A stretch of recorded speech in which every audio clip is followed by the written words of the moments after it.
What is up, everybody? It's June 22nd, 2026, and today we have a lot of big news on the Iran peace talks, and really, let's see where things are going to go. Ultimately, we see that JD Vance has been talking in Switzerland for this entire Iran deal, and he's saying that there's a lot of progress, but really, is there?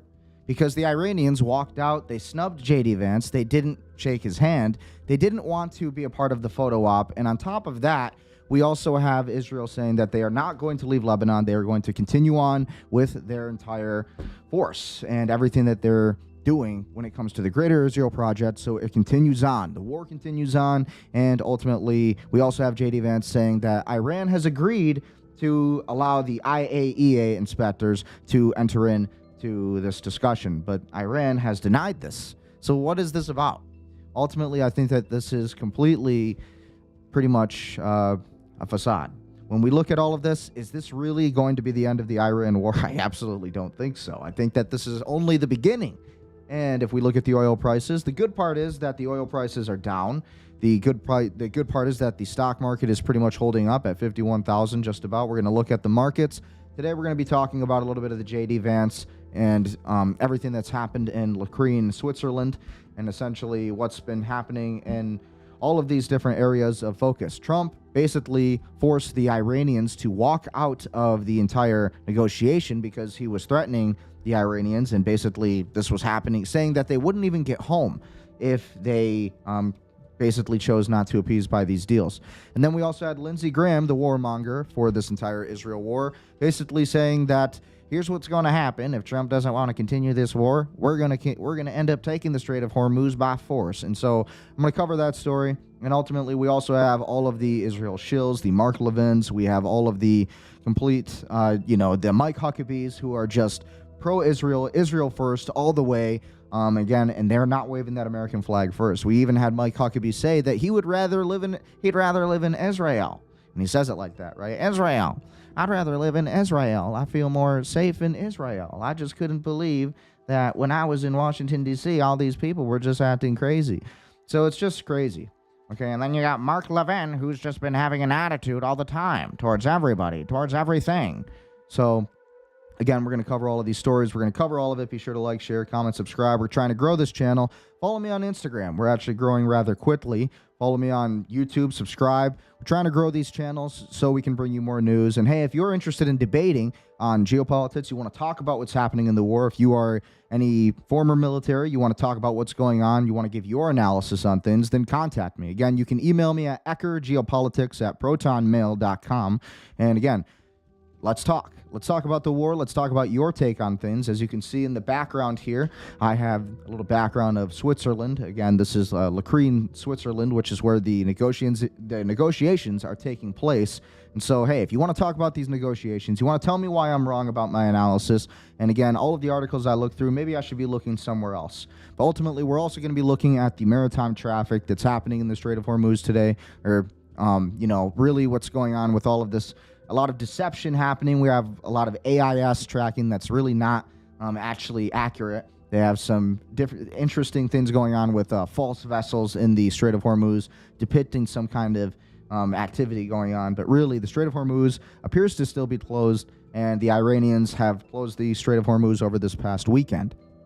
So that's what's new. We're going to read these articles. We're going to look through some videos. We're going to see what's new on X. Again, last thing I'll say before we get into the articles, what is with X? Now you need a Premium Plus. You can't just have a premium account. You need Premium Plus to get more than 15 questions asked within a 20-hour period. And I thought that was crazy. I already have a premium account, and X is just like, no, you need a Premium Plus, or you can't ask more than 15 questions within a 20-hour period. That's absolutely crazy. Talk about a monopoly on AI and information. They're making it, an entire thing to where you got to pay money just to get information now, when information should be fully accessible. But when I looked into it, it was all about tokens and the cost of tokens, even though Elon Musk is the richest man on earth. But hey, what do you guys think about that? Again, if you want to debate me about these subjects, then email me, Ecker Geopolitics at protonmail.com. Be sure to work with me if you want to get into real estate. BrendanEckerRealty.com. You want to build your software. You want to build your business. Again, GoldSharkMedia.com. I am actually the CEO of Gold Shark Media. And so ultimately, that's all I have to say for the plugs. Let's get right into the news. That's the intro. And again, support the show. Support the information. So let's get right into it. So again, when we're looking at all of this, again, we're just really looking at all of these bigger stories today and what's happening in the news, okay? Right now we're looking at this stream. I had to recapture the screen here. There we go. So again, this is the biggest news of the day pretty much. Vance says talks with Iranian officials set good foundation for a deal to end the war. So again, he said this was a good negotiation. Negotiations are going really well, Vance says. And again, we're going to watch videos on why maybe that's not such the case. Again, we had Jared Kushner and Steve Witkoff, who essentially accompanied JD Vance on these negotiations with Iran and with the essentially with Arghachi and these individuals who have been basically pushing forward this negotiation and trying to make this peace deal work. But again, the Iranians said, no, this isn't going to happen while Trump is threatening us. And essentially, we're also not going to do anything. This MOU, the Memorandum of Understanding, is not going to move forward until Lebanon is basically sovereign again and until the Israelis basically withdraw, in which the Israelis are not willing to do. Okay, and so we have the Israelis who want us to be in this 20-year war with Iran, all of these things. So again, let's look at this article a little bit. Vice President JD Vance on Monday said his lengthy talks with senior Iranian officials in Switzerland created a good foundation for successful final deal, as they seek a permanent end to the war that the U.S. and Israel began in late February. Vance and the U.S. officials claimed progress on multiple fronts, including establishment of mechanisms to ensure the Strait of Hormuz, a vital waterway for global energy shipments, stays open, and to address fighting between Israel and Iran-backed Hezbollah militants in southern Lebanon, where a ceasefire appeared to be holding. The vice president departed in Switzerland as technical teams were negotiating, and U.S. President Donald Trump talked up efforts to keep the Strait of Hormuz open to create an oil gusher, as he stressed that the key to resolving the war was respect from Iran. As long as they respect us, I don't want to see the world fear, because that's an inappropriate word, but as long as they respect us, we're not going to have any trouble, Trump said from the Oval Office. So again, what do you think of this article? I mean, honestly, they're telling us that this Iran war is going great, the negotiations are going great, and obviously we want them to, but I just don't really see that happening, right? Vance says that Iran will allow nuclear inspections by the IAEA, and again, that's the International Atomic Energy Association. And said Tehran has not confirmed this, though. And they actually have commented on this. They basically said that there has been no such agreement, and so we're seeing a lot of smoke and mirrors. We're seeing a lot of different messages being sent, obviously, on behalf of this entire war. Okay, so 15 minutes ago, Iran-led negotiator insists Strait of Hormuz will be managed by Iran. And then 39 minutes ago, we had an update. Energy Secretary suggests oil is moving through the Strait of Hormuz at pre-Iran war levels. And again, Trump says Colombia de la Espriella called him Sunday night and thanked him for the election endorsement. 53 minutes ago, Trump suggests vandals cut a long slit in the reflective pool. Yes, we've been hearing a lot about that. That's a big story. Judge blots the use of federal database to check citizenship, saying it could wrongly purge voters. Trump suggests nobody cares about getting the dates right.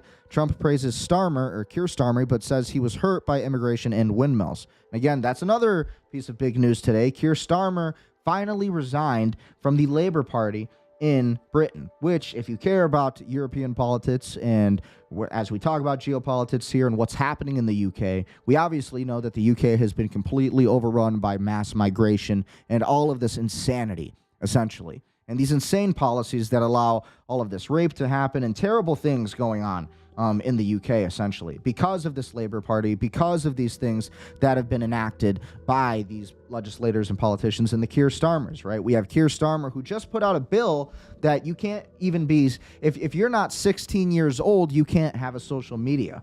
Isn't that kind of insane?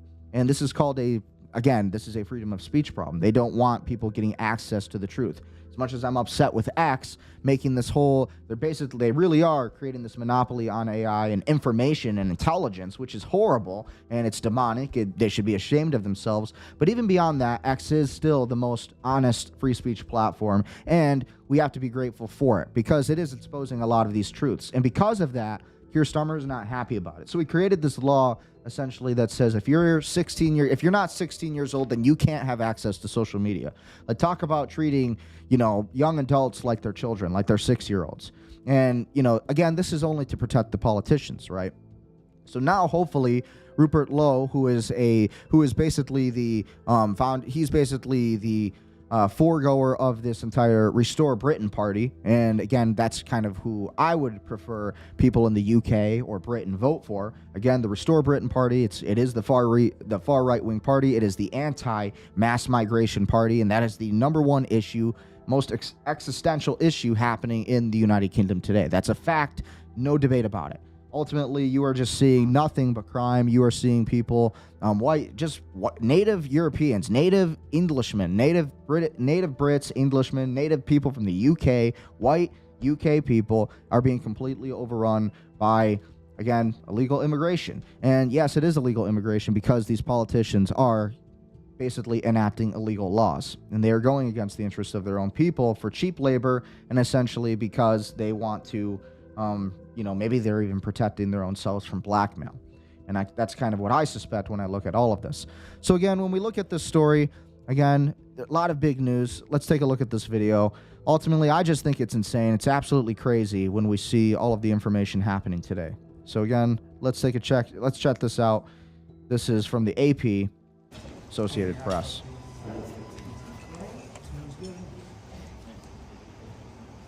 This was not easy. I can tell you.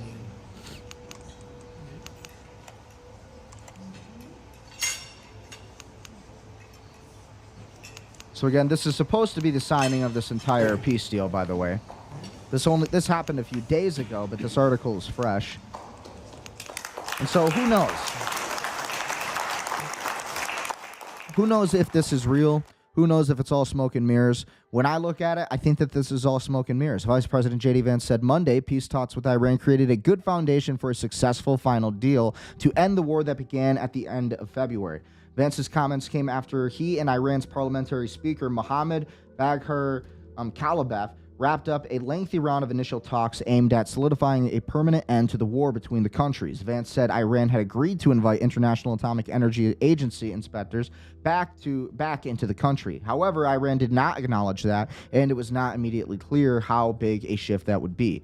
President Donald Trump on Saturday lashed out at Italian Prime Minister Giorgia Meloni, insisting that she asked over and over for a photo with him at the recent Group of Seven summit and criticizing what he said was Italy's lack of cooperation during the Iran war. I totally disagree with that. Meloni has been she's actually been taking a pretty strong stance against Israel. She's been a strong ally of the United States. She just doesn't want to be involved in this Iran war because obviously it's economically unsound for Rome, for Italy, right? And she cares about her people, and she understands that this Iran war is really just for Israel. It's not for America. Again, even Trump has said that this war isn't being fought for the United States. He said this is in interviews. Go back on my YouTube shorts, you'll find it. Even Trump has said that this war is for Iran, or this war is for Israel, This war is for Kuwait. This war is for Saudi Arabia and Yemen and Oman. He's even said this. So everything that we're hearing out of the Trump administration, who knows what they have on him? Maybe this is because of the Epstein files. Maybe this is because, we actually do have some kind of stronghold over the Iranians. Maybe there's actually some truth to what's happening. That is what we're analyzing here. Okay, so the remarks deepen the spat that began last week, which ultimately led Italy's foreign minister to cancel a planned trip to the United States. Trump on Saturday announced that federal authorities had made multiple arrests of people he said were vandalizing the reflecting pool as he struggled to explain why the $14 million plus rehabilitation project he launched for the nation's 250th anniversary seemingly backfired. Well, we have been seeing videos of people basically messing up the entire property and trying to get paint, chip the paint, all of this stuff, really messing with all of the progress of this reflective pool. But again, that's aside the point.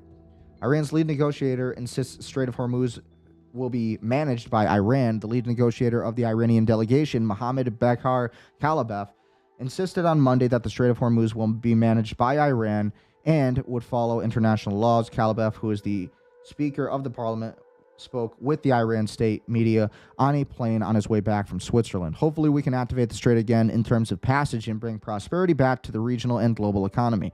And so we also have to remember that the Chinese are impacted by this too. So the Chinese are very, because of the BRICS nations, China is very interested in the Strait of Hormuz being opened also. So it's actually very geopolitical when you look at this because, again, although Iran is controlling these choke points and basically trying to get the United States to willingly withdraw from the Strait of Hormuz. Again, we were controlling it. We did have control of it. We lost it once we did this all for Israel, and we bombed Iran for essentially no reason. Bad intel, bad information, as Joe Kent, former Green Beret and National Counterterrorism Director, has said. Hopefully, we can activate the strait again in terms of the passage and bring prosperity back to regional and global economy. Kalibaf confirmed that the issue of releasing the frozen assets as well as the sale of Iranian oil were discussed in the talks with the U.S. So again, lots of big information here. Lots of big news, lots of big developments. Okay, so the question is, when are we actually going to see some kind of, real progress with this Memorandum of Understanding, the MOU? So again, not so fast. Iran says it didn't agree to nuclear inspections. So again, this comes from the TNR. Iranian state media says nuclear inspectors weren't discussed in Switzerland. So again, this was a picture from the Switzerland negotiations where we see Argachi here and the rest of the negotiating team basically walking out of this entire negotiation. Again, this was day one out of a 60-day negotiation period. So again, there's a lot more talks to be made. And this is only the beginning, so we're going to see what happens, but it doesn't look like it's going too well so far, especially because Israel is basically keeping their stance, and they're basically keeping a stronghold on their position that they want to keep the Strait of Hormuz.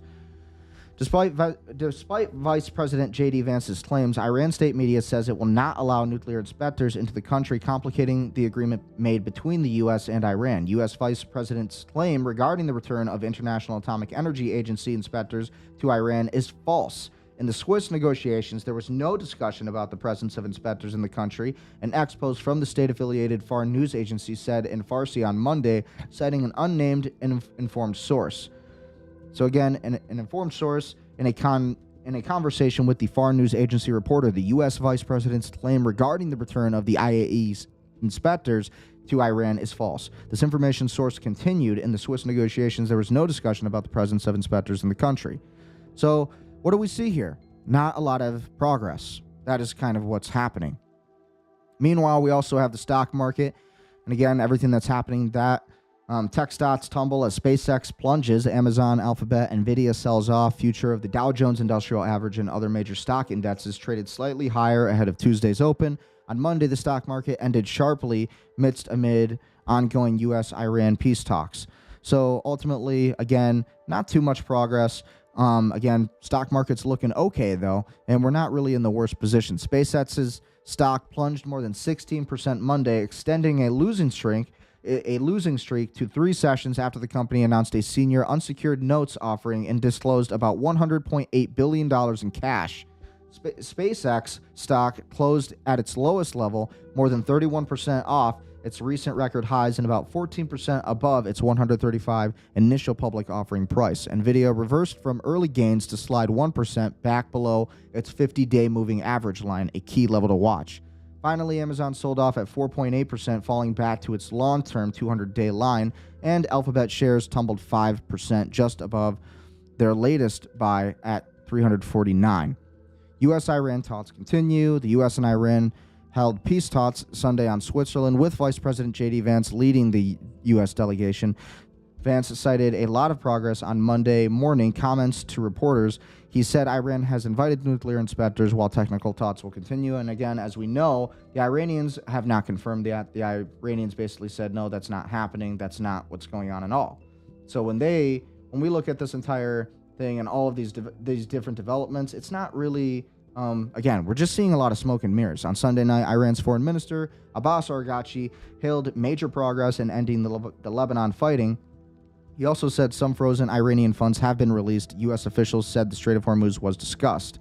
So again, a lot of this is not really too accurate though, because basically Ben Gvir has made several statements. One of the big statements he made over the weekend was that for 1,000 Lebanese, for 1,000 Lebanese mother that cry, not one single Israeli mother should cry, or something like that. And so pretty evil stuff. And again, Netanyahu has also said that, people in the United States believe that Donald Trump controls me, and people in Israel believe that I control Donald Trump, or vice versa.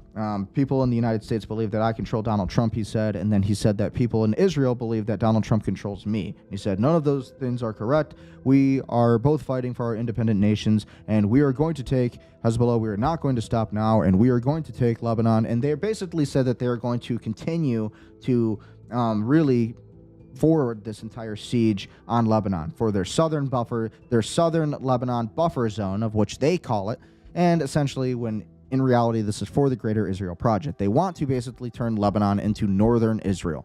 And again, after that, they want to expand onto Turkey. This is a part of the Greater Israel Project. This is not a conspiracy, and this is part of the Pax Judaica, essentially long plan in the making. So when we look at all of this, pretty crazy. On Monday, the Dow Jones Industrial Average climbed 0.3%, while the S&P 500 moved down 0.4%. The Nasdaq Composite tumbled 1.3%. Oil prices declined to roughly $74 a barrel, and the 10-year U.S. Treasury yield moved up near 4.51%, its highest close since June 10th. Ahead of Tuesday's opening bell, Dow Jones's future moved up less than 0.1%, while the S&P 500 futures gained 0.1%, and the Nasdaq 100 futures inched higher in overnight trade. Remember that overnight action in Dow Jones futures and elsewhere doesn't necessarily translate to actual trading in the regular stock market session. So again, pretty crazy developments. Honestly, when we look at all of it, it's insane. We just got to be really careful about what's actually going on, and you got to be able to really decipher what's happening. So when you look at all of this, what do you think's going on? Leave your comments below, right? At the end of the day, this is where it's all about. This is what it's all about. It's about analyzing these markets. Again, these are the oil prices right now. And when we look at these oil prices, right now we're pretty much looking at, again, the WTI crude standing at $73.86 a barrel. Again, Brent crude is at $77.94 a barrel. Murban crude's at $70.59, and natural gas is at $3.25 a gallon. So when we look at these prices, again, actually doing pretty good. The oil prices are back kind of in equilibrium. Maybe it's because of what JD Vance said. Maybe it's because of these peace talks actually going on. Insurance companies are feeling good about that in the as far as insuring these ships that are in these vessels that are in the Strait of Hormuz right now. Again, they want this traffic going through the Strait of Hormuz. And so when you have these peace talks happening, that's going to impact the entire market. JD Vance's statements have been highly positive, stating that there's going to be essentially some kind of deal potentially made in the next 60 days. That's what this MOU is really going to accomplish if it works. And honestly, who knows? Lindsey Graham has already made statements that he doesn't think it's going to work, right? And we're going to be looking at these clips just in a few minutes here. So again, be sure to like, share, comment, subscribe, support the information. Ultimately, I think it's pretty wild. Pretty wild what we're looking at. Definitely in some pretty historic times. Crypto is pretty much in the same exact place that it was last week. Again, when we look at the prices and the fear and greed index, we're pretty much still at 22. Okay, now it's down a little bit more to 21 so people are fearful. People are not feeling good about crypto at the moment. And ultimately, again, Bitcoin's at $63,922.80. Ethereum's at $1,723. You got XRP at $1.12, Solana at $71.97. And by the way, big news on crypto. If you weren't paying attention, somebody just lost 14,000 XRP, over 14,000 XRP. So what is the lesson here? Don't move your crypto around. Don't trust anybody with your crypto. You should have some kind of hard wallet. And ultimately, don't be stupid, And I hate to say that so ruthlessly, but seriously, don't be moving your crypto around in volatile times, right? Don't trust anybody. And you have to be paranoid, right? The paranoid survive. And so as they always say. So again, when we look at this market, Hyperliquid sitting at $66.12, Dogecoin's at 8 cents. Stellar Lumens is at, again, that's XLM, 20 cents. Again, Monero is at $320.68. And then you have Cardano at 15 cents. It's crazy. That was up over like $1.50 just last year. Chainlink's at $7.86. And when you look at these other markets here, like Hedera Hashgraph, going to be big with X Money, big app that's coming out soon. You're going to see it. And Hedera Hashgraph, I think, is going to be a big mover. You got to remember, Kevin O'Leary's a big holder of HBAR. So who knows what's going to happen? Not financial advice, but maybe something to pay attention to. The prices are low. Buy these prices on discount if you're really caring about crypto, right? Because honestly, what is everybody investing in at the end of the day? It's crypto. Most people, they don't trust the system. Most people are just not feeling too hot about where things are going in this entire market, right? And so we got to be diligent. We have to be careful, but ultimately got to pay attention to the future, right? Everything's going to be a tokenized economy, and this is even what Larry Fink, CEO of BlackRock, has said. It's going to be a tokenized economy. Okay, and again, they got billions of dollars in this market, and once the Clarity Act passes, we're going to get more news on this July 1st. They said they're already going to kick this down. They're going to kick this can down the road even more. So it was supposed to take place July 4th, the Senate Ethics Committee markup hearing, which was going to decide a lot of what's going to happen with crypto. But now they want to move it after the Senate recess period, which is after July 13th. So now you're probably going to see more movement towards the end of July or probably towards the beginning of August. And if it's not then, and if it's not 2026, then you might even be waiting till 2032 because you're going to have you're probably going to get a Democrat who's going to get elected in here in 2028. We'll see what happens ultimately, but it's all important things to pay attention to. The Democrats are not in favor of crypto overall. You have Elizabeth Warren, who is anti-crypto, and so very important things to pay attention to with the crypto markets. Again, be safe, be careful when you invest in these new markets. This is not financial advice, but be smart enough to know what you're investing in, right? So again, this is the Dow Jones Industrial Average sitting here at $51,712.71. So again, stock market's looking good, but is that inflated? And yes, it is. It is inflation. And ultimately, as sad as it is to say, as much as I really do like Trump and I support his movements overall, I support most of what he's done in his presidency, but he's been making a lot of mistakes just this second time around, So it's something to pay attention to. Just got to be careful. So when we look at all of this, just understand that when we see all of these developments, it's not going to be good if we don't really balance out this economy somehow, some way. Bring these prices down, bring the inflation rates down, all important stuff. Right now, gold's sitting at $4,193.56, and in the last 7 days, we see that the price has gone down, significantly down. And then when you see it over the last 30 days, again, it's definitely gone down, right? So we got to pay attention to where things are going, but you still should invest in gold, I believe. Again, buy it on discount. When the prices go down, don't just go and sell your assets.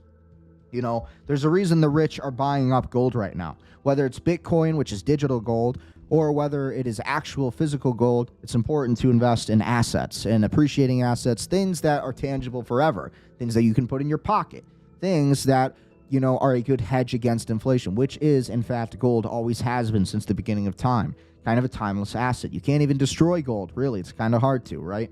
So again, $65.05 for silver per ounce.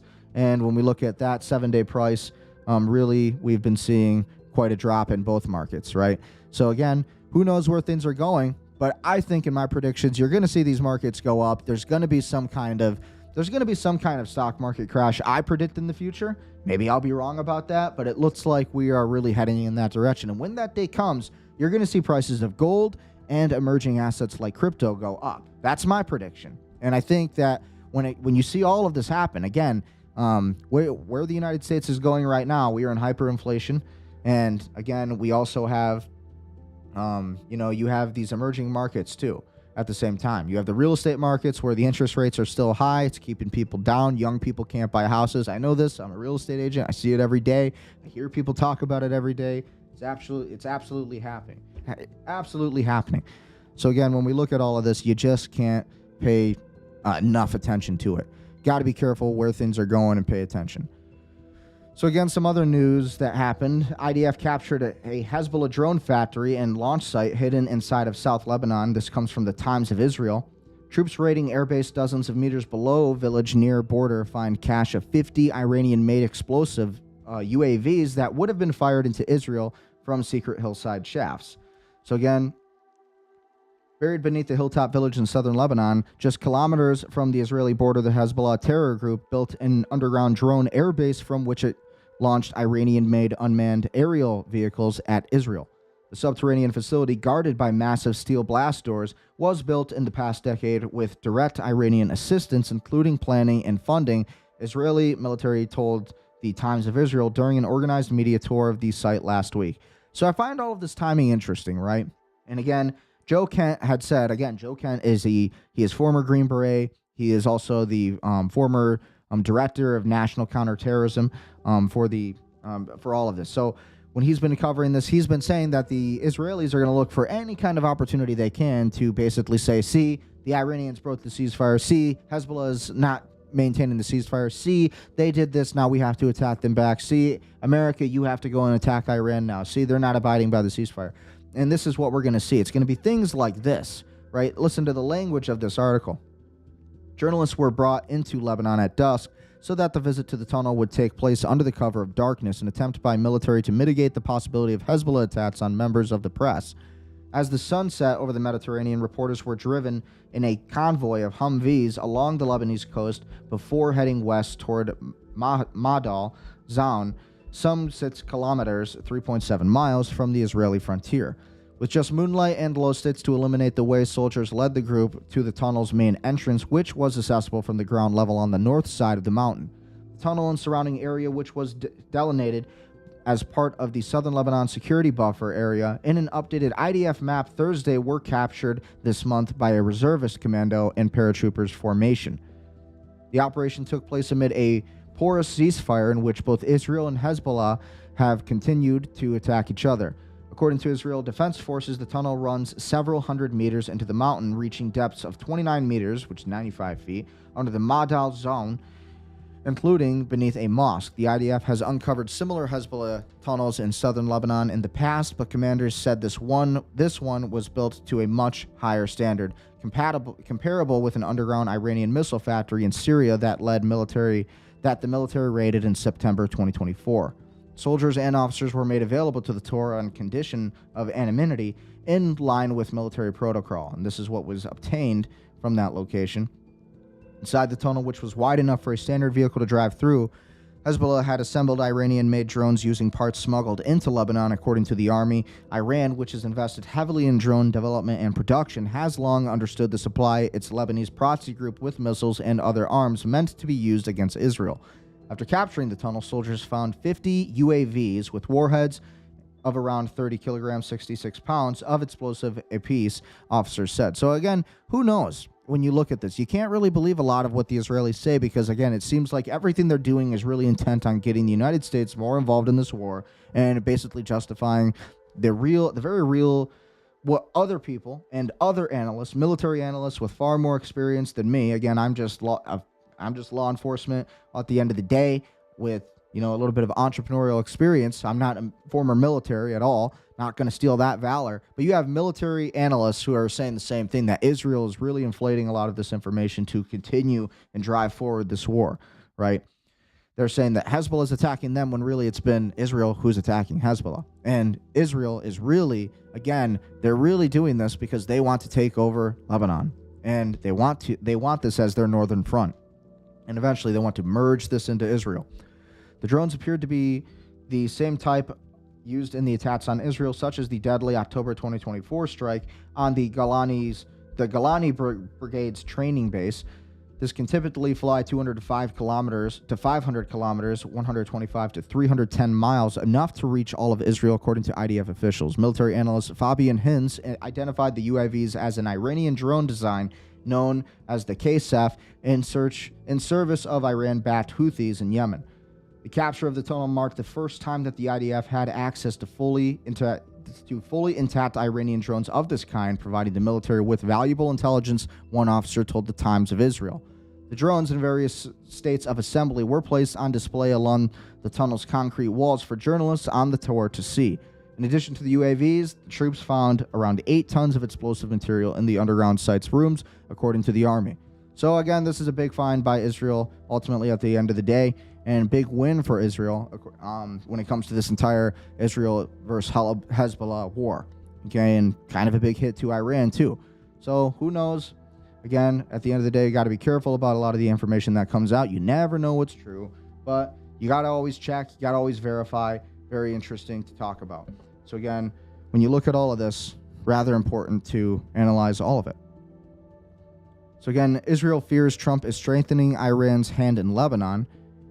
Israel's government is concerned that the U.S. is effectively legitimizing Iran's influence in Lebanon and eroding Israel's freedom of operation there through new understandings reached in Switzerland and the memorandum of understanding signed with Iran last week, 2 Israeli sources told Axios. So again, this is an article from Axios.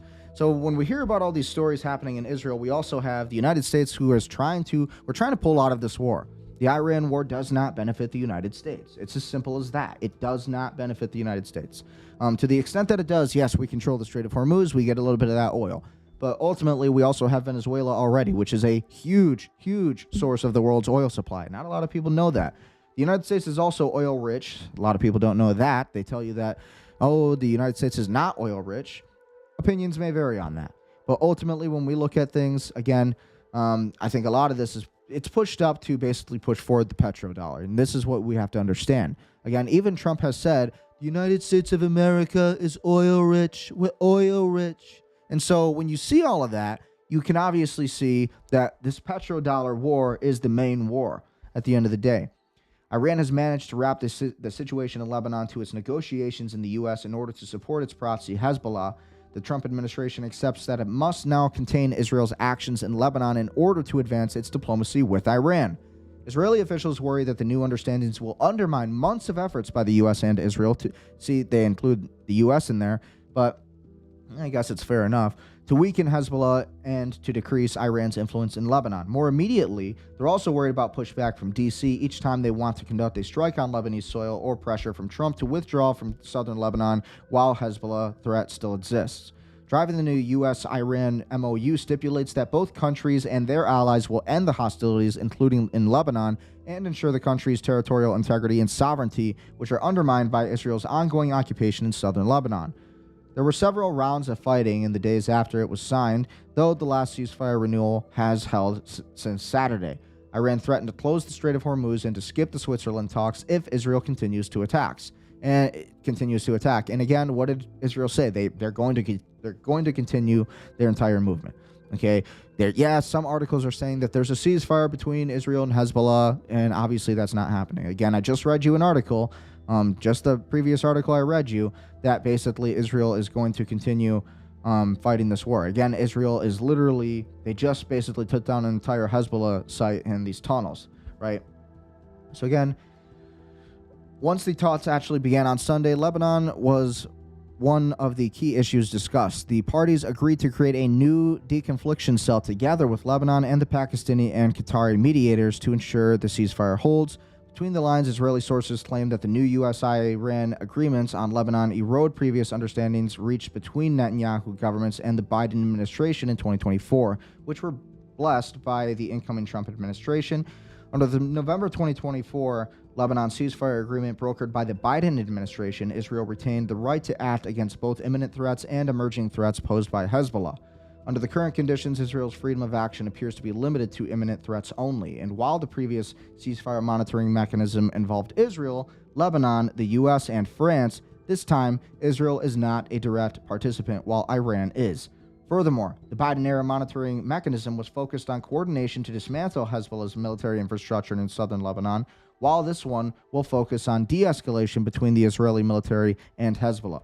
So very interesting developments. Again, we do see a shift when it comes to U.S. politicians and this kind of Israel-first attitude, right? We're seeing a little bit less of that, especially after this H.R. 8800, and, you have Section 222 to 224 and 618, and all these different sections, subsections of this entire bill of the National Defense Authorization Act, fiscal year 2027, where it basically fuses the United States military and the Israeli military together, allowing Israel to have all this control and hegemony hegemony over our entire intelligence operations and all of our basically weapons control, all of these things, and very, very dangerous. Okay. One reason is that Israel's actions against Hezbollah have enormous domestic political salience ahead of October's elections. Again, that's a big deal because Bibi is facing trial right now. He's basically facing prison time for corruption and corruption charges. Again, that is allegedly. Bibi is hysterical about it, the source said, referring to Netanyahu by his nickname. In recent days, Netanyahu asked his close confidant, Ron Dermer, who left government several months ago, to urgently use his relationship with Trump's team to try to influence the U.S. Iran talks on Lebanon, according to the same Israeli source. The source claimed Dermer's involvement helped lead to a Truth Social post in which Trump threatened to strike Iran if it didn't restrain Hezbollah. A U.S. official confirmed Dermer's participation and said the U.S. negotiations in Switzerland spoke to him several times on Sunday to brief him on the Iran talks and to get his input. We were transparent with them, the official said. Lebanese President Joseph Aoun is willing to accept the new mechanism as long as it is led by the U.S., according to a Lebanese official. Vice President Vance and Trump's envoy, Jared Kushner, briefed Aoun about the deconfliction mechanism in a call on Monday morning. What they're saying, a senior U.S. official contended that that Iran has been deeply involved in Lebanon for decades and claimed Israel doesn't have to be concerned about the new mechanism for Lebanon. So again, that's pretty much a lot of what this article says here. And so again, let's take a look at some of these other videos and see what's new here. Again, I want to go through these clips that I had posted on my shorts and just kind of giving a summary of what we saw over the past weekend and some of the developments in the Switzerland meeting between JD Vance and Arghachi, the Iranian head negotiator, who a lot of people are saying snubbed JD Vance. He didn't shake his hand. And so we'll see some of that. What do you guys think? This is the Trump peace deal allegedly failing. Iran walks out of negotiations in protest of Trump's threats. So again, how well are these protests really going, right? When we see all of this, how well are they actually going? This is footage from the actual event where you have all of this happening, right?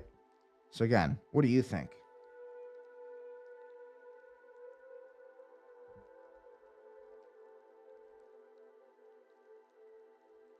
When you look at this, it's honestly just crazy.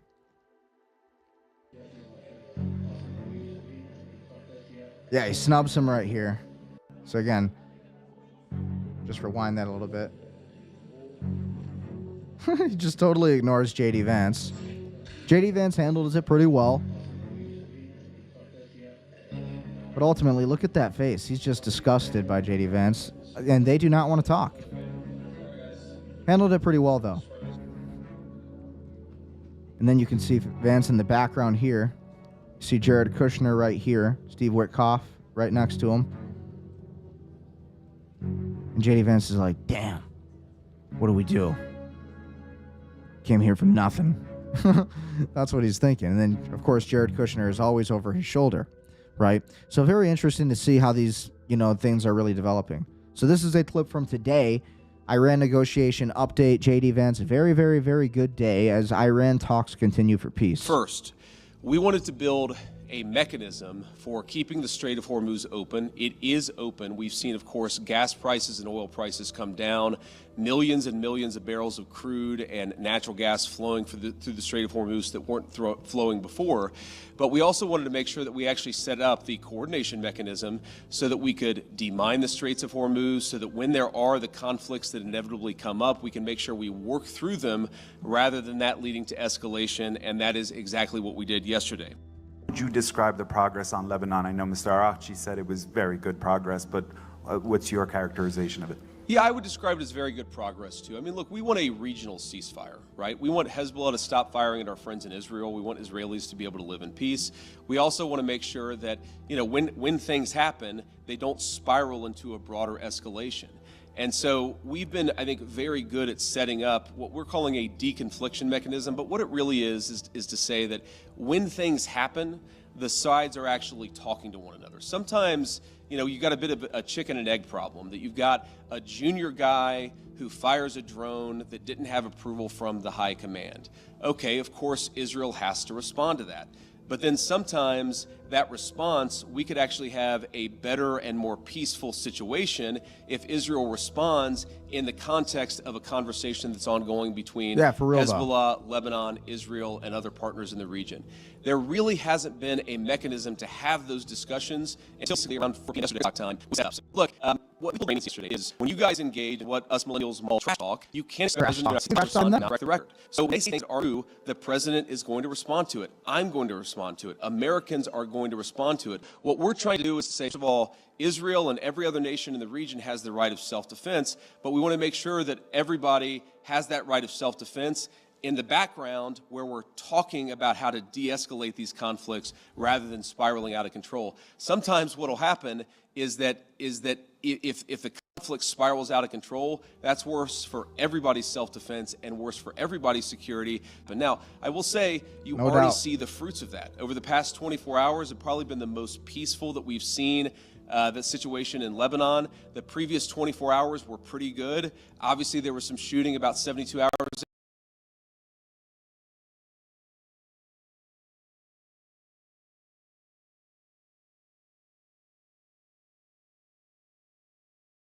ago. So this is a work in progress, but what we've done is actually set up the operation so that we can ensure it doesn't spiral out of control in the future.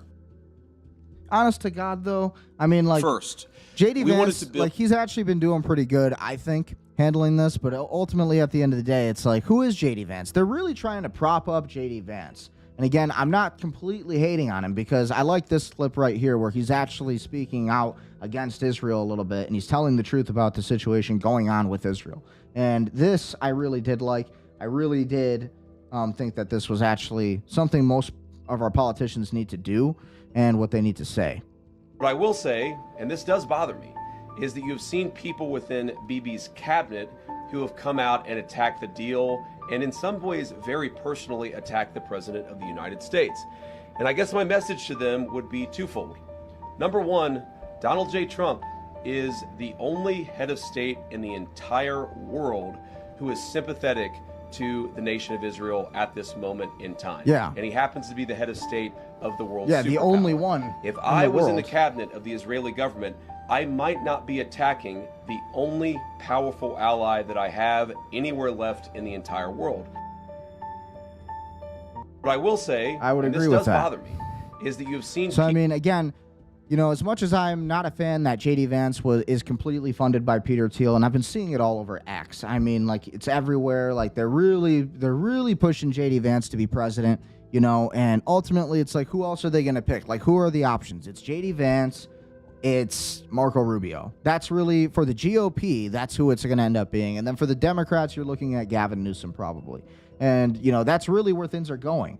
And so who would be your choice if you had to choose? Would you choose JD Vance or Rubio? If you had to choose any for the GOP, if you were a Republican, right? And for Democrats, I mean, it's probably going to be Gavin Newsom at the end of the day. Honestly, they're not giving you much of a choice. But ultimately, I still like that, you know, JD has been talking against, you know, Israel because somebody needs to. Our politicians just need to say what is true, what is accurate, what is factual.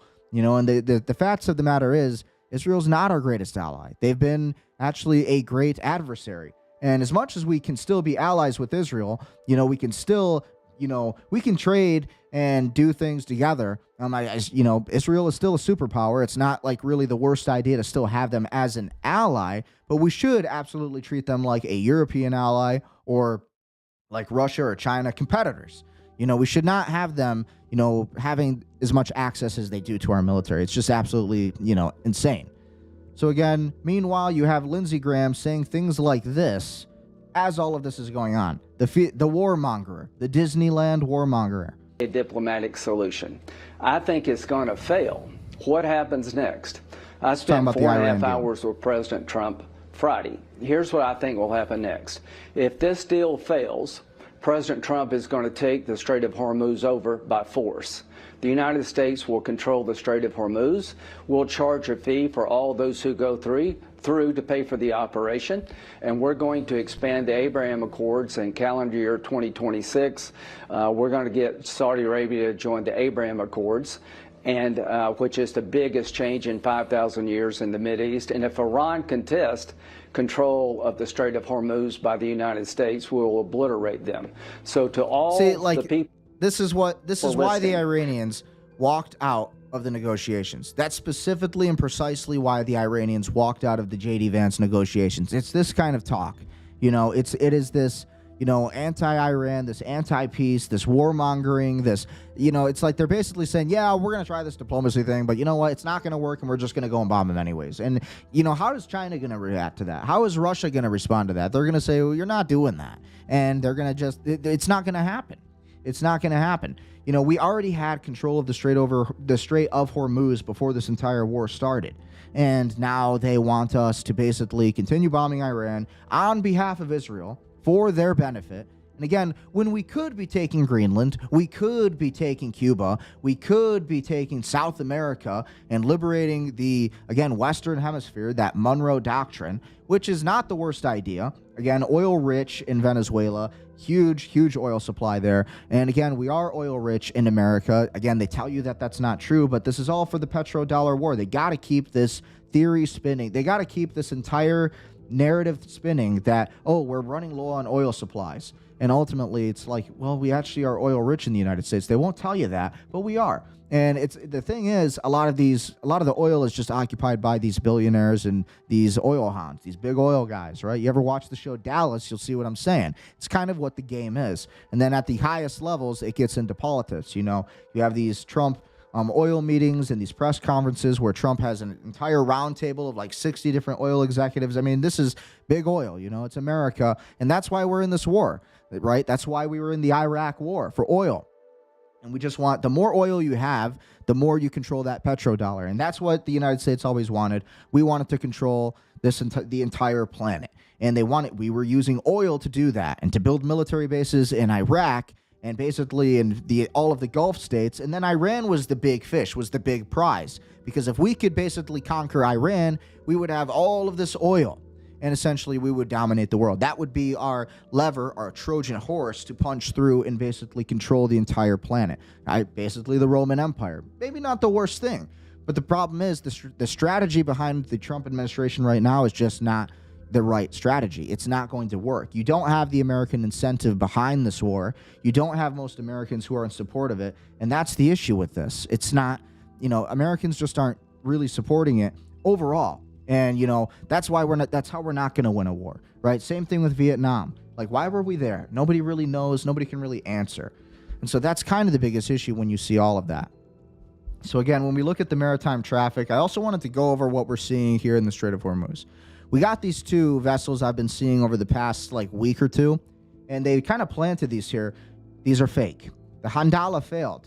Pleasure craft. These are all basically placed here strategically to make it seem like there's flow through in the Strait of Hormuz and to basically troll analysts like me into believing that it's real. But same thing with this. The Jersey Devil 404. This isn't real. Okay, these are not real vessels in the Strait of Hormuz. And again, most U.S. vessels you're not going to see on AIS when it comes to marine traffic. Okay, so again, where we're looking right now, we're looking at the Strait of Hormuz, Saudi Arabia, right? Saudi Arabia, Gulf of Oman area. And so again, they planted these two little pleasure crafts here, a sailing vessel and then a pleasure craft right here.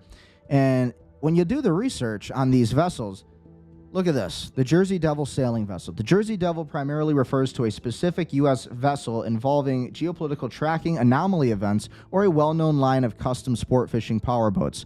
The Jersey Devil 404 sailing vessel, AIS anomaly.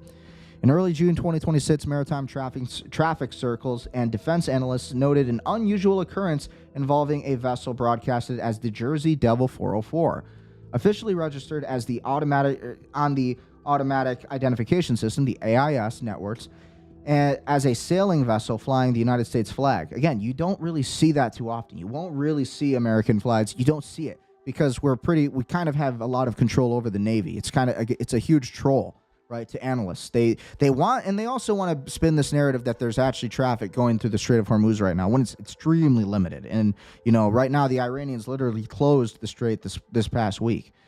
All right, so the record, officially registered on the automatic, okay, we read that. The transponder signals reported a length overall 20 meters. The incident, security observers noted that the transponder profile appeared to change or morph while located directly in the center of the Strait of Hormuz. This is a strategic marine choke point heavily monitored for military and political activity. Analysts publicly joked or speculated that it was a spoofed signal or a tongue-in-cheek tracking anomaly meant to confuse regional monitors. So again, that's to confuse people like me, basically, to make you believe that there's actually traffic going through. And again, the Jersey Cape Devil custom yachts, power boats, that's a little bit different. And again, when you look at more of this, you go on. The Jersey Devil 404, well, I'm going to go down again. The Jersey Devil 404, why does it keep doing that? The Jersey Devil 404 sailing vessel is not a real ship. Experts classify it as a prominent example of AIS trolling, a form of electronic warfare and psychological deception. The signal emerged in the Strait of Hormuz amid intense military tensions. It broadcasted the identity of a fictitious 20-meter U.S. flagged sailboat behaving erratically in a high-security war zone. Again, this is really annoying because Google AI keeps like updating this page, and it keeps losing my spot. So again, when we look at this, in modern naval conflict, manipulating the automatic identification system serves several distinct military and psychological purposes. Strategic trolling and psychological warfare. Unlike traditional cloaking, this is a deliberate maritime mockery. By broadcasting a cartoonish American cryptid Jersey Devil in the middle of a heavily monitored choke point, the actors are demonstrating complete electronic dominance. It signals to regional adversaries that their tracking networks can be infiltrated and manipulated at will. If a navy is moving highly sensitive assets such as submarines, stealth combat craft, or special forces platforms, flooding enemy screens with a ghost civilian sailboat creates data clutter. Coast guards and naval operators must waste time verifying whether Jersey Devil 404 is a real distraction or an error, pulling attention away from actual covert transits. Pollution of open source intelligence. Modern conflicts are tracked live by civilian analysts using platforms like marine traffic. By injecting absurd text into static fields like names, destinations, or voyage data, state actors deliberately pollute public data streams. This creates a fog of war, ensuring that public and media cannot confidently identify what is actually happening on the water. Electronic countermeasures testing. The Strait of Hormuz is a massive testbed for electronic warfare. Generating a persistent, flawless false identity requires a spoofing of both global satellite networks and terrestrial AIS receivers. These fakes allow electronic warfare units to test how deeply they can penetrate and fool regional maritime security platforms without firing a single shot. So this is just like, this is the level of warfare that you think that you're analyzing the actual Strait of Hormuz. You think that this is real. It's not. Okay, you think that these vessels right here are real. They're not. And this is designed to throw you off. And it's designed for, again, deception and for distraction. Okay, what we do know is this is why you can't really follow individual vessels when you look at the Strait of Hormuz or anything like this, right? You actually have to follow clusters of anchored ships and vessels. And what does the pattern tell you, right? So you see these red dots here. You see the little red triangles showing that they're in motion. Red dots show that they're anchored down. These are crude oil tankers or LNG or LPG tankers. So you got to look at the patterns of where these people or where these ships and vessels are, right? So usually near Fujairah is where insurance companies usually want these ships to hang out. And basically, again, you have limited traffic going through the Strait of Hormuz. And again, I mean, it should tell you something that, again, you have Iranian vessels right here, literally. Like if you look at any of these vessels, again, that's a different one. Where was it? That's the same one I was looking at. One of these is an Iranian vessel. It's like right next to it. So it would make no sense. Yeah, this is an Iranian cargo vessel right here. So again, you look at all of these different ships here, and it starts to not make sense, right? You actually have real ships here that actually have, you know, real, like, reported data. So again, it is just basically a troll. So you see these different kinds of vessels sitting here, and it's basically, again, psychological warfare and deception. This is why you always need to be careful about what you're looking at when you look at just because you're looking at a marine traffic map doesn't mean you're looking at the actual real-time data. Again, anybody can kind of plant this information here. So again, but what you can see is the patterns of several different vessels, hundreds of vessels in the same spots, right? Clusterings is what you need to look for. You see the blockade right here where my cursor is. Okay, you go over to this side, see more clusters here, right? So everybody, again, this has looked the same pretty much for months now. So I've been tracking this for months. When you see marine traffic, again, nothing has really changed too much. And again, how would you really know unless you're actually there, right? Qatar's been getting bombed like crazy. Again, they've been getting struck and hit by the Iranians. And again, you still have all these vessels at the same time all clustered up here in the same spot. Fishing vessels mostly that you'll see. But again, not a lot of traffic. What's interesting that's different is I do see more traffic around Karg Island finally. So this is what I find interesting. So you look at what kind of vessels, you see mostly Iranian vessels securing this area, kind of surrounding it. So what does that tell you? Well, they're suspecting some kind of American activity in these areas, right? Damn it, I keep freaking clicking on these. So when you look at all these different vessels, again, a lot of these are Iranian vessels, and they're pretty much monitoring the zone. Some of these fishing boats are actually like gunboats. A lot of people don't know that. You have tugboats and basic, your basic kind of stuff. But again, Trump has basically said, and Lindsey Graham, they want to take Karg Island. That will be the next move you pretty much end up seeing. If the United States continues this war, I think you'll see them take Karg Island or try to. And I don't know if that's going to succeed. I think it's going to be a bloodbath, personally. I hope that doesn't happen. But basically, they want this because they believe that because this is such a massive import-export zone for the Iranians, that we'll be able to control this entire area. And essentially, that will mean we can control the entire region, which makes no sense because Iran's right here on the side of the map. I mean, literally, it's huge. 90 million people. They got all of their missiles pointed right at the island. They'll blow the island up if they have to just to get us off of it, right? Look at what they've been doing to Kuwait, just across the Persian Gulf. Again, you've been seeing it. If you've been on X, you've been following what's going on. You see everything that's going on with Kuwait. You see everything that's been going on with all these different strikes. Okay, so again, you also have the Red Sea. You still have traffic going north to south through the Red Sea. Again, same kind of pattern we've been seeing for weeks, for months now. The Suez Canal, very limited movement here. A little bit more traffic, but again, not a lot. Pretty much the exact same. You still have anchored crude oil tankers over here. And then again, you have a lot of, you still have a lot of anchored vessels in this area, just north of Port Said. So again, and then in Israel, you have pretty much the same amount of traffic coming in and out, just obviously without any kind of traffic going to Gaza, right? So very interesting developments. And again, not a lot of traffic going to Lebanon either. So that's kind of what the situation is in the Strait of Hormuz, the Red Sea. The Bab el-Mandeb Strait still has traffic going through it right here.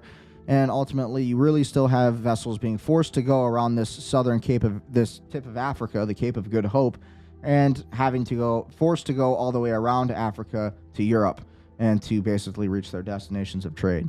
So that's pretty much what's going on when it comes to that. But yeah, you got to be careful when you're looking at maritime traffic because all of these are basically false vessels, right? You have the Handala failed vessel and a real physical tracking craft, but it is highly likely that its broadcast name and data are being used as a weaponized misinformation signal or psychological operation.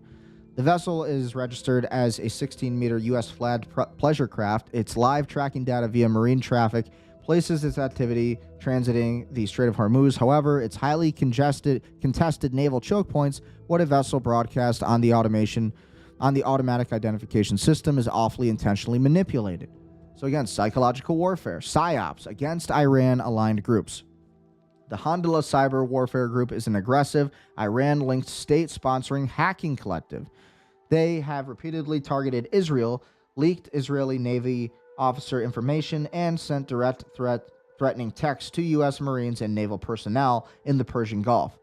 So, broadcasting Handala failed from the U.S. flagged vessel directly under the nose of Iran's Islamic Revolutionary Guard Corps in the Strait of Hormuz is a massive public taunt. It projects dominance, mocking both the Iranian hacking collective and the physical interception of the Gaza Handala aid ship, which was seized by Israel. Strategic contents of the Strait of Hormuz closure. The vessel's transit coincides with the immense geopolitical tension. Iran recently ordered the Strait of Hormuz closed following disputes over U.S.-Iran Memorandum of Understanding. Hundreds of ships have been left stranded or are navigating mined waters. The deception. A pleasure craft or private entity operating in a closed, military-controlled zone might deliberately change its AIS name to act as a decoy, mask its true ownership, or to distract Iranian radar operator tracking systems. Spoofing and AIS manipulation, electronic warfare. In modern maritime warfare, you cannot always trust AIS data. AIS spoofing is a common electronic warfare tactic where land-based transmitters or military electronic suits project fake vessel coordinates or alter legitimate ship data.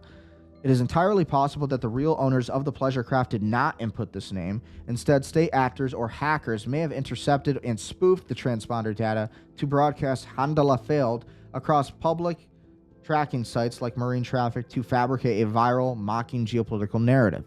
So, ultimately, got to be careful what you're looking at all times. So again, when we're looking at all of it, it's kind of insane to think about. Absolutely insane. But this is the world of psychological warfare, psyops, power. This is how it works. So again, when we're looking at some of these breaking news stories here, let's take a look at what's new on X. Again, we'll look at the breaking. Actually, first we'll look at the bookmarks, some of the videos I wanted to look at first. Iran is already pushing back on Trump and Vance's version of the frozen assets deal. Iran's central bank's governor, Alandasar Hamadi, says the signed documents do not force Tehran to buy American agricultural products with the released money. He claims that the U.S. food is cheaper and better quality. Iran can buy it. But Iran says that it can also use its second tranche from frozen assets to purchase any goods that are not under sanctions. That matters because Trump and Vance have framed the deal as money that would flow back to the U.S. framers, though corn, soy, and wheat purchases. Iran is now making the opposite point that funds are Iranian, and Tehran says it will spend them based on price, quality, and sanctions rules. So, sheesh. Again, Qatar is now accusing Netanyahu of fueling the region's escalation while Doha tries to stop the conflict from spreading further. PM Sheikh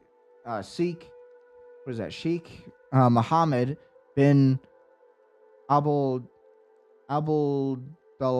Raham Al Thani, these names, said Netanyahu has repeatedly created escalation through occupation, expansion into Lebanese Syrian territories, and failure to meet withdrawal obligations in Gaza.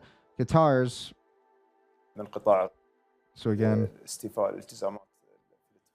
position is now very clear: respect state sovereignty, de-escalate, and contain the conflict before the region gets dragged into even more suffering. So again, that's kind of what we're seeing there. Polymarket put out a tweet just an hour ago. The UK is reportedly considering forcing social media platforms to prioritize trusted news in users' feeds and searches. Trusted news, that means mainstream media only. Not good at all. Definitely not good. And then, according to Insider World News, Israel's Prime Minister, Minister of Defense, and Chief of Staff stated that the IDF will continue to maintain its security zone in southern Lebanon. So yeah, right there. It's all there when you look at it. Nothing's really changing. JD Vance on frozen Iranian funds. Fundamentally, that money is not going to be unfrozen unless we continue to see progress, and that will obviously be a big part of negotiation in the days to come. So again, here's JD Vance. Even with the caveat that's going to benefit American farmers and obviously benefit. Sir, you mentioned for the Iranians using these frozen funds. Sure.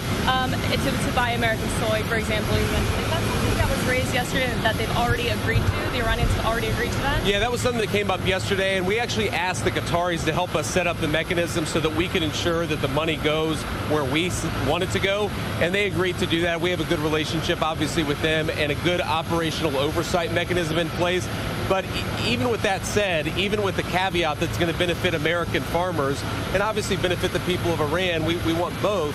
But fundamentally, that money is not going to be unfrozen unless we continue to see progress. So that'll obviously be a big part of the negotiation in the days to come. Sir, you mentioned for the Iranians using these frozen funds. Yeah, no doubt about that. Again, we'll see. Again, I'm proud of JD Vance, honestly. I think he's been doing a pretty good job overall, handling himself pretty decently. But overall, this is the American taxpayers that we have to pay for this war. And what is it any benefit to us? None. None whatsoever. Again, Polymarket federal judge blocks DOJ subpoenas aimed at Tim Walz, calling them blatantly unlawful. How is that possible? Again, let's focus on this tweet for a minute. Polymarket. Justin, federal judge blocks the DOJ subpoenas aimed at Tim Walz, calling them blatantly unlawful. So again, federal judge blocks the DOJ subpoenas. What does that tell you? Again, that tells you that we live in a corrupt state. Again, we are living in a time where a lot of bad things are happening, a lot of corruption is going on, and nothing's being done about it. Tim Walz basically is the reason that all of Minneapolis was set under fire. What was that girl's name? She was shot and killed. Unfortunately, very unfortunate. ICE ended up getting into this altercation, this shooting. Can't remember her name. Renee Good. It was Renee Good, and essentially she was killed, basically resisting the police and driving away. And then this other officer, she basically almost ran this ICE agent over. And again, totally just crazy people. And again, I'm talking about Renee Good. No offense to Renee Good. I mean, obviously, I mourn the death. I don't support death or anything that's happening. But, it's like all of this chaos happened because of Tim Walz inviting and just basically pushing out ICE, not standing up for law enforcement, having no law and order in his city. Same thing with the mayor of Minneapolis. Very, very wretched stuff. And you see Nick Shirley, he's literally exposed this. What was it, $118 million of fraud or something like that? Or was it $18 million of fraud? I can't remember exactly the figure. I'd have to go back. You can watch one of my Rumble episodes where I cover it. But seriously, it's like, it's crazy. There's just total corruption in the United States, and we just do not enforce the law anymore. And this needs to change. Yesterday, when Arachi came into the room and did not... So again, this is JD Vance responding. This is JD Vance responding to basically being snubbed and basically Aragachi not shaking his hand or participating in the photo op with JD Vance. Sir, very quickly, there was a moment yesterday when Arachi came into the room and did not greet you. You guys did not shake hands, and then he walked out of the room. Did you feel snubbed by that? Did you feel it was an intentional move on their part? How did you interpret what happened? No, I mean, I trust me, I've spent a lot of time dealing with the Iranians over the last few months. Sometimes I find them extremely confusing as negotiators. But look, we had a little press conference. They obviously... Sir, very quickly... Yeah, so, I mean, like, come on, JD Vance. Let's go, man. Seriously. And then this is Iran's Galabaf. God willing, Lebanon's national sovereignty over its entire territory will reach a final resolution in these talks, and until it does, we will not abandon them. So again, this is a big part of the MOU, is that, again, the United States basically has to force Israel, or Israel has to willingly leave Lebanon. And until that happens, then this is just going to continue on. The Iranians are fighting for the people of Lebanon and their sovereignty, really. That's ultimately what's happening. The Iranians are really not backing Hezbollah. Yeah, they're backing Hezbollah they're using Hezbollah as a proxy to get rid of the Israelis from that entire southern front of Lebanon. Everything we've been seeing there is just completely diabolical. And there is a genocide happening. Again, that's according to a lot of other military analysts. And so when you look at this, I mean, it's a very real thing. Everything that the Jewish people suffered in the Holocaust and everything that they had to go through, they are now doing the same thing. Okay, again, this is according to lots of other military analysts, not just Brendan Ecker. They are doing the same thing that they endured during the Holocaust. They're doing the same thing to the people of not just Palestine and Gaza, but now the people of Lebanon. And again, Hezbollah, yeah, we can debate their role in this and them being the middlemen, using civilian villages. But at the end of the day, what we're seeing from the Israelis every day, and again, go on my YouTube shorts, you can follow the entire war and all of these different attacks, all of these different strikes happening, and you see that basically this is just it's continuing on and on and on and on. And so it's pretty crazy to see how this is all developing. But the Iranians are fighting for the Lebanese people's sovereignty, and that's really what we're seeing here. So until Israel leaves Lebanon, this is going to keep going on. I just don't see this war ending anytime soon. We got 60 days to make this peace deal happen. And if not, we go right back to the old ways where we're going to be bombing Iran. Meanwhile, we are the ones living in the dark ages. So again, when you look at this, when you look at these videos and you see just the glorious architecture and real estate that we once had, you see the Roman Colosseum and you see the beautiful architecture of Europe, and now we have parking garages and plain white houses, and you have nothing beautiful anymore. And it's just the most sad thing to see in the world, is it not?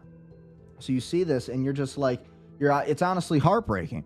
What have we done to our society? What is the history that we've lost? I mean, again, look at this architecture. Why can't we go back to these times? I want to live in a country where we build monumental, beautiful architecture. And I think it's worth it to continue all of this. It's worth it to continue, having something beautiful in this country and truly building something worthwhile, you know. And ultimately, instead, we're building parking garages and really ugly things today in 2026. And it's just like, what is the purpose in that? You know, really, what is the point in building things that absolutely are just not beautiful at all? And that's just kind of my issue with it. You know, what is the real solution to all of this? And I think it's just to become innovative again. So again, Benjamin Netanyahu admits he has changed Israel's security doctrine to strictly follow the Babylonian Talmud. Kill them first. We initiate, we attack, we surprised. Kill them first. This is in the words of Benjamin Netanyahu, Prime Minister of Israel. So, if you know Hebrew, right here. We change Israel's security doctrine. We initiate, look at this. We attack, we surprise, and we attack those enemies that seek our destruction, that seek to kill us. We attack them before they have a chance to do so. If you know Hebrew, kill them first. And so again, if you don't know the motto of the Mossad, which is the CIA of Israel, their motto is, by way of deception, we shall rise and kill them first. By way of deception, we will rise and kill them first. That is the motto of the Mossad. And again, not the worst motto, really. If you're trying to be a powerful military, if you're trying to strategically win a battle. But the question is it morally justified? Is it morally okay? And I don't think it is, ultimately. You know, this is the same way the Nazis believed. And, you know, it is a fact of the matter. You know, you cannot deny that this is absolutely really happening. And then you have these clips of the Israeli National Security Minister, Ben-Gvir, 1,000 Lebanese mothers may cry, but not a single Israeli mother. יפלו דמעות, ידמעו 1,000 אמהות לבנוניות, ולא אמא ישראלית אחת. לא יכול להיות מצב שאנחנו נהיה בלבנון, ואנחנו נהיה מוגבלים. So again, ולכן אני אומר, יש קו אדום. You know, like, come on. You know, and it's like we're supposed to just pretend like this isn't happening. Israeli National Security Minister Ben-Gvir. With the Iranians, there is no point in making compromise and no point signing agreements. The Iranians need to be bombed and then bombed again and then bombed again. And it's the same with Hezbollah. Just keep bombing them and then bomb them again and again. That's how it works. Anyone who wants to condemn me can condemn me. Let people around the world say whatever they want. I truly believe this. This is again not in Brendan. This is not in Brendan Ecker's words. This is in the words of the Defense Minister of Israel, Ben-Gvir. No, I think Netanyahu here provided him that Hezbollah continues to operate. So again, let's translate what he's saying here. Again, they're on the captions, but we'll just read it. There is innocence here. This is American innocence. There is no need to make compromises with the Iranians and no need to sign agreements. The Iranians need to be bombed and bombed and bombed again and so on with Hezbollah. Just bomb them and bomb them and bomb them and bomb them.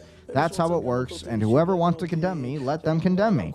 They'll say all sorts of things in the world. I really believe in this. I believe that if we were to show strength and we are the owners of the house, they think 10 times. So again, this is what's going on. This is what's being said in the state of Israel. This is what's happening. Okay, and we're supposed to pretend that none of this is going on. There's a certain naivete here, an American naivete. So basically, again, saying that the Americans are naive and that we just don't understand. When it's like, yeah, we kind of do.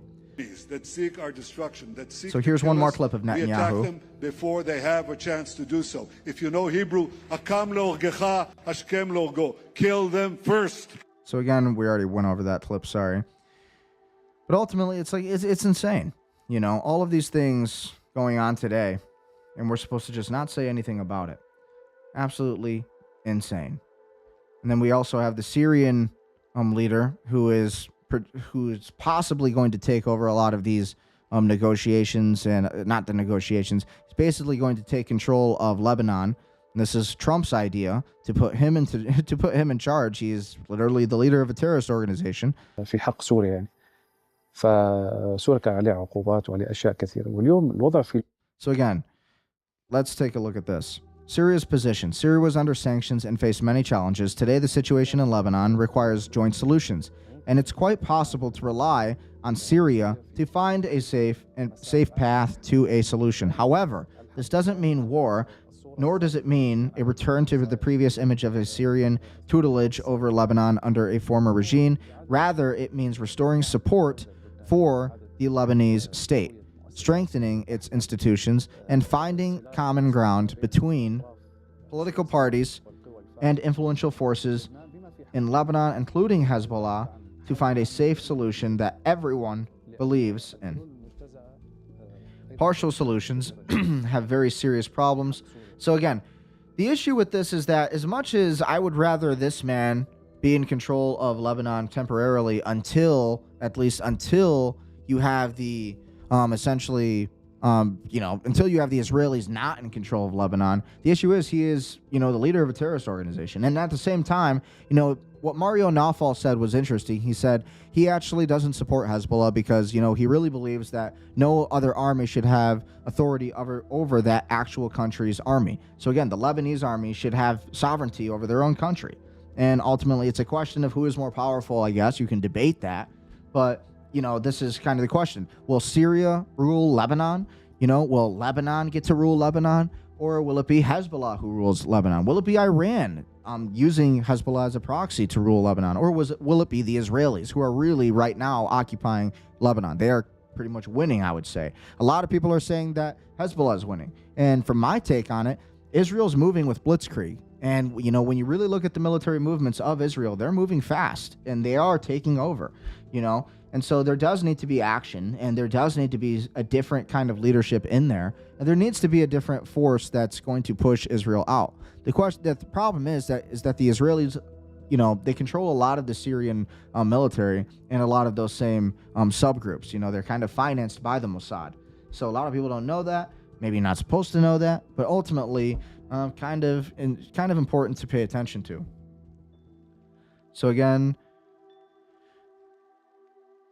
this is Netanyahu basically admitting to Mossad operations being done in Lebanon and basically admits to it. So this isn't Brendan Ecker saying this, YouTube. Pay attention. This is Netanyahu.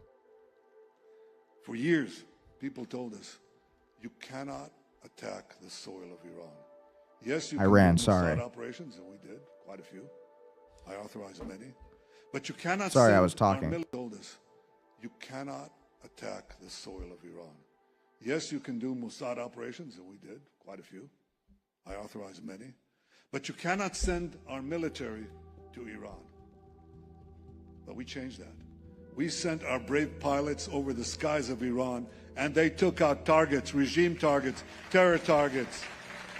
So again, that's Netanyahu at the 2026 International Policy Summit, basically admitting to the fact that Mossad operations have been done in Iran for a long time, right? And again, you're not supposed to say that because apparently that's a conspiracy theory and not factual. But again, this is Prime Minister Netanyahu of Israel saying it himself.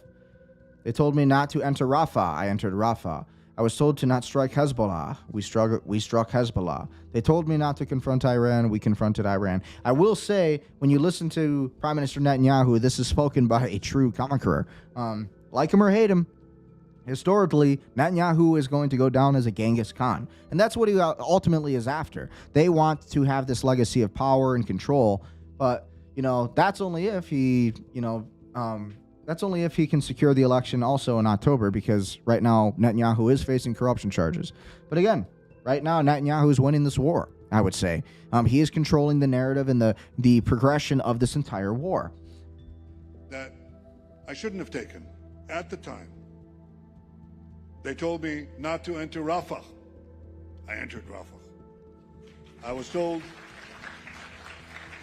not to strike Hezbollah. We struck Hezbollah. They told me not to confront Iran. We confronted Iran. And today I want to begin with a simple question. What have we achieved? Because these same people, and whatever, their cronies in the press, are trying to diminish our achievements. In fact, they're trying to erase them completely. So again, when you listen to Netanyahu talk and you hear this, you hear, I'm reading like a book. I feel like I'm reading a history book of, again, whether you like him or not, this is the movement of a victor in war. Okay, we have to study the great leaders of history, whether you like them or not. You look at Napoleon, you look at Hitler. This is the way they talked, okay? You look at these different warlords over the years, Genghis Khan, all of these warlords who lived throughout time, They talked like this. I entered Rafah. They told me I wouldn't enter Rafah. I entered Rafah. They told me I wouldn't enter Lebanon. I entered Lebanon. They told me I wouldn't enter Iran, and I entered Iran. We did conduct Mossad operations in Iran. And, it's like this is all spoken in the context of a true warlord. And this is what Trump and Netanyahu are fighting over. They want this power status over the world. This is what they care about. Whether you like it or not, it's just the facts. And so might be sad for a lot of people, but this is what's happening. Have to be careful about where we're going. So again, we're pretty much going to end this show there. Basically, again, a lot of interesting things going on in the world. Maybe the USA needs another Pearl Harbor 9/11, Israeli news expert says. Again, this is from the Russian media. This was a post on X. We'll end it with this. And look, again, these are, Israelis who are saying this. Maybe USA needs another Pearl Harbor on 9/11 to remember who is the enemy and who is their friend. Good luck for USA to handle Iran regime terrorists. I hope the USA administration to remember who is the enemy and who is the friend. So again, who is really behind all of this? And again, you have this kind of talk. This is from Nadira Ali. She reposted this clip directly from the Knesset of one of the Israeli representatives saying, I am personally proud of the Holocaust of Gaza and that 80 years from now they will tell their grandchildren what the Jews did. The Israeli Minister of Social Equity. This is what she said. So now listen up. Neither you nor your partners who are defending you from home and abroad matter to us one bit. This government doesn't stutter about you. You can keep dreaming that we will end the war without victory. We are not ashamed to say that we want to see the soldiers of the IDF, the holy heroes of ours, catching Sinwar in terrorists and dragging them all across the Gaza Strip on their way to the dungeons. But Ben Gvir's prison, not out of Ben Gvir to a coffin. I am personally proud of the ruins of Gaza, she says, and that every baby, even 80 years from now, will tell their grandchildren what the Jews did when their families were murdered and raped and their civilians were kidnapped. You and your friends can dream that we will allow you to build a government, because if you think that the prize is to rape women, beheading, and the kidnapping of civilians will be to sit in a government of change, you are dreaming. You can keep shouting, peace now and elections now. From Kaplan to Gaza, let them hear you. She says, we have a mission, I am concluding, and that the last thing we will allow is for Offer Kassif to go up to the Temple Mount with a flag of Palestine, or for Sinwar to be the minister of the Palestinian state like his brother Arafat. Not a dove and not an olive branch, only a sword. To cut off Sinwar's head, that's what he will receive from us. That is from, again, the Israeli Knesset, the Israeli Minister of Social Equity. So you tell me, who is really committing the Holocaust when they admit that they are committing a Holocaust? The Israelis are admitting it. Not all of them. Not all are bad.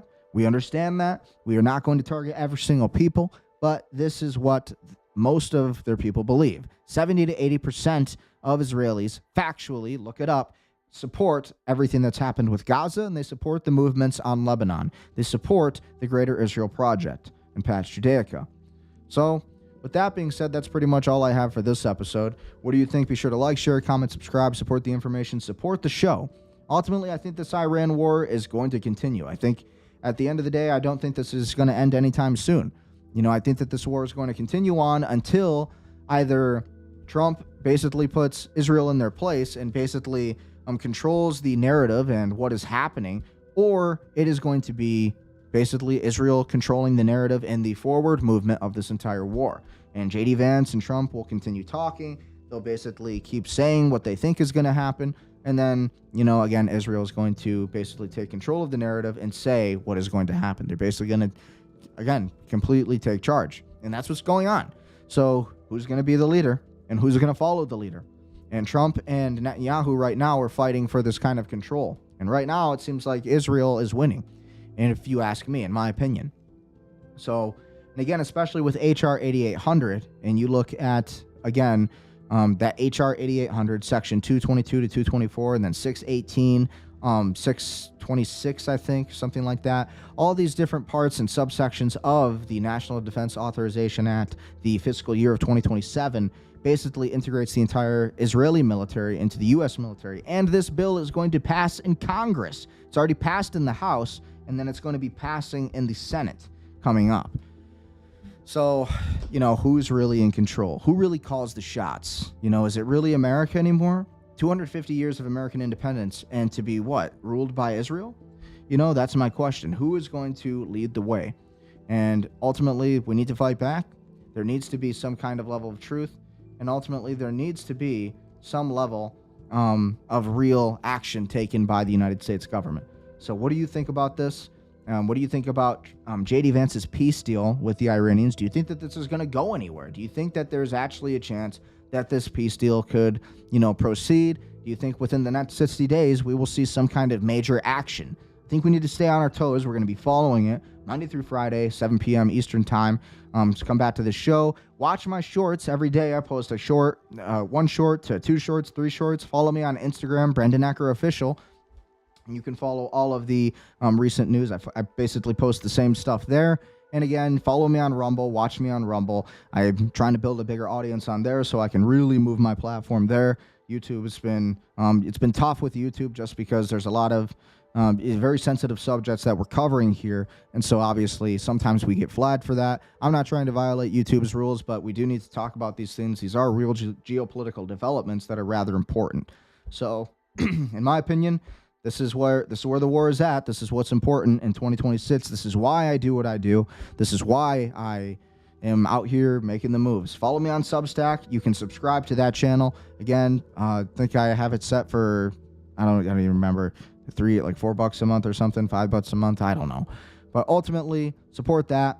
And again, if you want to work with me, you want to grow your business, then I will help you grow your business. Again, you can use our AI software, goldsharkmedia.com. You can use our AI software. You can grow your business. And again, manage it all in one place. Manage your websites, manage everything. Manage your contacts, your leads, CSV files, everything you need.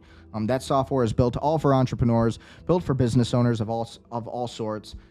And then if you want to work with me in Michigan real estate, call me up, BrendanEckerRealty.com. You can visit that website, fill out the booking form, or you can fill out the contact form, and I'll be in contact with you. We'll talk more about your financial situation, your real estate situation, to help you get some clients there. And ultimately, I have nothing else. Stay prudent, stay powerful, and stay well.